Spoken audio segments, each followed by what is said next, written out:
Hello everyone, हम पढ़ रहे हैं कक्षा 8 गणित। मैं हूं आपका दोस्त सत्यम नायक। आइए प्रश्नावली 3.3 का प्रश्न 7वां हम हल करते हैं। प्रश्न 7वां क्या है? संलग्न आकृति HOP, ये आकृति दी गई है आपको HOP, इसमें कुछ कोण दिए गए हो। आपको क्या करना है? प्रश्न में क्या है? HOP एक समांतर चतुर्भुज है, ठीक है। X, Y और Z कोणों की माप ज्ञात कीजिए। ज्ञात करने में प्रयोग किए गए गुणों को बताइए। तो आइए हम प्रश्न को हल करते हैं और इसके कोणों x, y और z की मापों को ज्ञात करते हैं। आइए प्रश्न को हल करते हैं। सबसे पहले हम क्या करेंगे, आप देख रहे होंगे कि जहां x लिखा है, अगर उस कोण का हमें माप ज्ञात करना है, x का मान ज्ञात करना है, मतलब कोण कौन सा बन रहा है यहां पर? HEP। ये वाला कोण का नाम क्या है? HEP, या आप बोल सकते PEH, इस तरह से आप नाम दे सकते हैं। उसका मान क्या दिया गया है? x दिया है।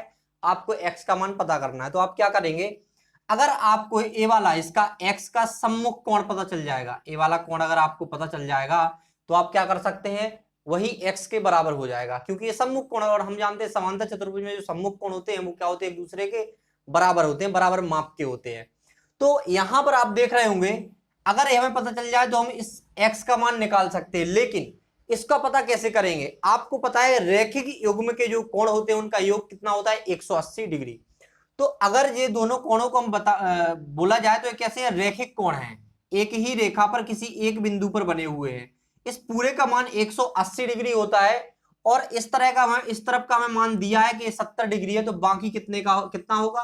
पूरा 180 होता है। इतना दिया कि 70 है, तो बाकी 180 में से हम 70 माइनस कर देंगे, तो यहां से हमें पता चल जाएगा।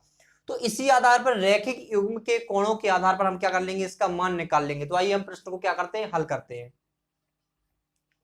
यहां पर लिखते हैं, क्योंकि लिखना है, हर गुण को लिखना है। हमें लिखा है प्रश्न में कि आपको जो भी प्रश्न हल करने में गुण लगाए उनको लिखना है। तो आइए हम प्रश्न को हल करते हैं। लिखते हैं, क्या लिखते हैं?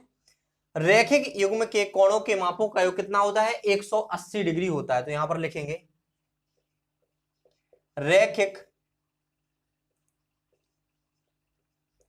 युग्म के कोणों के मापों का योग 180 डिग्री होता है। ये हमारा पहला गुण लिख गया यहां पर। तो हमने ये लिखा है, तो यहां पर हमें मतलब है जो हमारा ए वाला कोण है और ए वाला कोण, इनका अगर दोनों का मापों का योग किया जाए तो कितना होता है? 180 डिग्री आए, क्योंकि ये रैखिक युग्म के कोण हैं। तो यहां पर हम क्या लिखेंगे, जो हमारा ए वाला अंदर वाला कोण बन रहा है उसको हम HOP या POH कुछ भी नाम दे सकते हैं। तो हम देते हैं नाम HOP। तो यहां पर हम लिखते हैं कोण HOP बराबर, अभी रुको, HOP आपका ये कोण है प्लस 70 करेंगे, फिर बराबर करेंगे 180 के, क्योंकि ये दोनों कोणों का योग कितना होता है? 180 डिग्री। रैखिक युग्म के कोणों के मापों का योग 180 डिग्री होता है। तो हमने क्या किया, जो रैखिक युग्म के कोण बन रहे हैं, एक वाला अंदर वाला, एक जी बाहर वाला, रैखिक युग्म के कोण है, एक ही बिंदु पर बने हुए हैं। तो यहां पर हमने क्या किया, दोनों का योग कितना आना चाहिए? 180, ये गुण है, ठीक है। तो अगर हम इसका HOP का मान निकालेंगे यहां पर, तो HOP बराबर क्या आएगा हमारा? 180 माइनस 70, क्योंकि यहां पर 70 का पक्षांतर हो जाएगा। तो यहां पर HOP बराबर 110 डिग्री। अब आप जानते हैं कि हमें क्या निकल के आया? 110 डिग्री निकल के आया, जो अंदर वाला यहां पर कोण है 110 डिग्री। अब आप देख रहे होंगे कि हम जानते हैं कि समांतर चतुर्भुज जो सम्मुख कोणों के मापों का योग होता है वो बराबर होता है। सॉरी, सम्मुख कोणों के मापों का माप जो होते हैं उनका क्या होता है? बराबर होते हैं वो। तो यहां पर क्या है? 110 है यहां पर, और इसका सम्मुख कोण क्या है? x है। तो इसका मान भी क्या होगा आपका? 110 ही होगा, क्योंकि समांतर चतुर्भुज में सम्मुख कोण क्या होते हैं? बराबर माप के होते हैं। तो यहां पर हमें लिखना पड़ेगा समांतर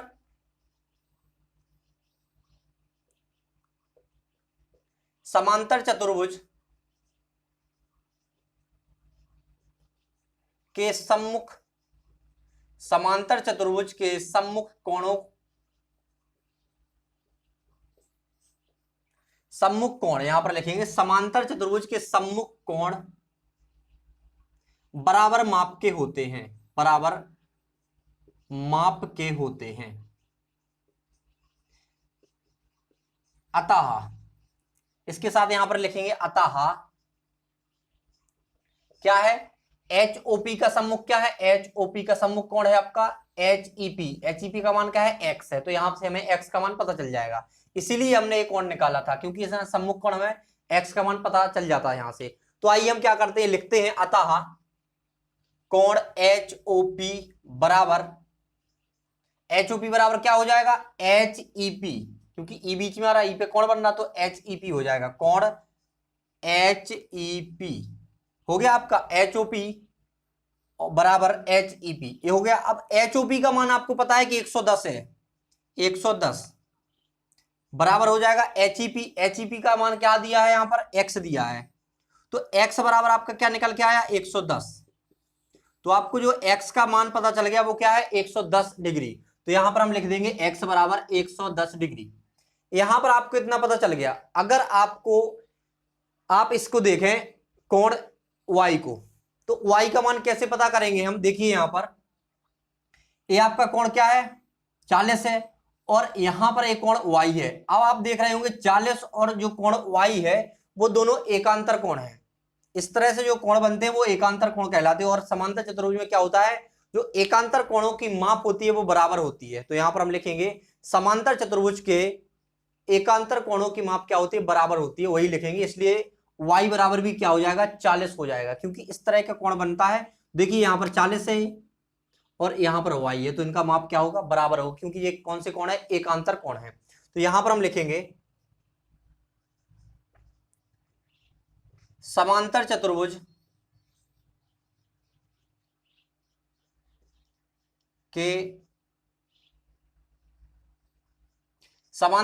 के एकांतर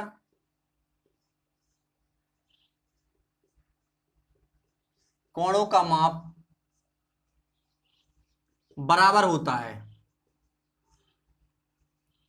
क्या होता है, बराबर, मतलब जो आपका 40 डिग्री है उसका एकांतर कोण क्या है, y है, मतलब y का मान क्या आ जाएगा आपका, क्या आ जाएगा, y का मान क्या आएगा आपका, 40 ही आ जाएगा। तो यहां पर लिखेंगे अतः y बराबर 40 डिग्री। किस नियम से हुआ है, समांतर चतुर्भुज के एकांतर कोणों का माप, यहां पर लिखना है समांतर चतुर्भुज के एकांतर कोणों का माप क्या होता है, बराबर होता है। तो हमने वही लिखा है, ये क्या लिखा, माप लिखा है, यहां पर माप क्या होता है, बराबर होता है। तो ये दोनों क्या है, एकांतर कोण है, तो ये 40 है, तो ये भी क्या होगा, 40 ही होगा। अगर आगे बात करें हम यहां पर, तो हमें x का मान पता चल गया, y का, लेकिन हमें अभी z का भी मान पता करना है। जो z कोण है उसका माप भी हमें क्या करना है, पता करना है। तो आप देख रहे होंगे जो z बन रहा है यहां पर बन रहा है, और यहां पर ये 70, लेकिन याद रखो ये पूरा कोण, जैसे यहां पर हमने बताया कि ये कोण है आपका, एक कोण है, लेकिन हमने बीच से कोई रेखा खींच दी, मतलब ये कोण को दो भागों में बांट रही है ये रेखा, इस पूरे कोण को दो बराबर भागों में बांट रही है। यहां तो हमने पता कर लिया z है, और यहां बता दिया 40 है। अगर हम इस पूरे कोण का पता करें तो क्या हो जाएगा, 40 प्लस z, क्या हो जाएगा, 40 प्लस z, यही होगा।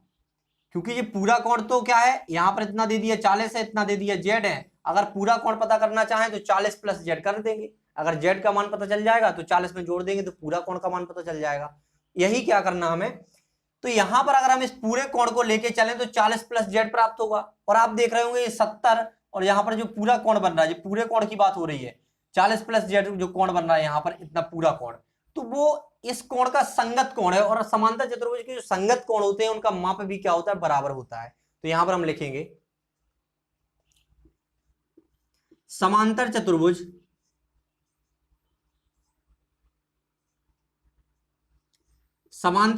के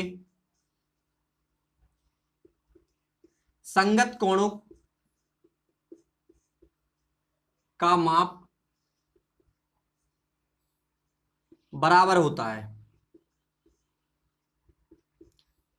समांतर चतुर्भुज के संगत कोणों का माप क्या होता है, बराबर होता है। अतः यहां पर भी आप अतः लिख सकते हैं, अतः करके इसको लिख सकते हैं, ठीक है। तो यहां लिखा हमने समांतर चतुर्भुज के संगत कोणों का माप बराबर होता है। तो यहां पर ये पूरा कोण है, जो H पे बन रहा है, जो पूरा कोण है EHO, तो यहां पर हम लिखेंगे कोण EHO। ये पूरा कोण की बात हो रही है, इतना छोटा z की अकेली नहीं हो रही है। तो यहां पर क्या होगा, EHO बराबर क्या हो जाएगा, 40 प्लस z। ये किसके बराबर है, ये 70 के बराबर है, बराबर 70। क्योंकि दोनों क्या है, संगत कोण है, ये पूरा कोण और जे। अब आप देख रहे होंगे EHO जो कोण है पूरा आपका, वो दो भागों में बटा हुआ है, बराबर नहीं लेकिन दो भागों में बटा हुआ है। एक भाग उसका 40 है, दूसरा जेड है। अगर हम इसको दोनों जोड़ देंगे, 40 प्लस जेड कर देंगे, तो पूरा कोण का मान हमें पता चल जाएगा। तो यहां पर हम लिखेंगे EHO का मान क्या दिया, 40 प्लस जेड, तो हमें पूरा कोण का मान पता चल गया, बराबर 70। यहां से आप क्या करेंगे, 40 का पक्षांतर कर देंगे, तो यहां पर लिखेंगे हम जेड बराबर, या आप ब्रैकेट में नहीं ना भी लिखो तो कोई दिक्कत नहीं यहां पर। तो क्या निकलेगा आपका, जेड बराबर 70 माइनस 40, तो यहां पर जेड बराबर निकला आपका 30। जो आपके फाइनली आंसर हैं वो कौन कौन से हैं, एक्स बराबर 110 डिग्री आया आपका, वाई बराबर 40 डिग्री और जेड बराबर 30 डिग्री। अगर आप इनको एक साथ लिखना चाहें तो यहां पर लिख सकते हैं, अतः जो तीनों कोणों की माप निकल के आई है वो क्या क्या है, अतः पहला क्या है, एक्स बराबर 110 डिग्री, और जो दूसरा है y बराबर है आपका 40 डिग्री, और z बराबर है आपका 30 डिग्री। आप इस प्रश्न को और भी कई तरीकों से सॉल्व कर सकते हैं, और भी कई तरीके हैं इसको सॉल्व करने के लिए। तो इस तरह से हमने आपको तीनों मान निकाल दिए, x बराबर 110, y बराबर 40 और z बराबर 30। तो आशा करते हैं आपको प्रश्न का हल समझ में आया होगा। इसी के साथ हम आपसे विदा लेते हैं, मिलते हैं अगली वीडियो में अगले प्रश्न के साथ। Thanks for watching.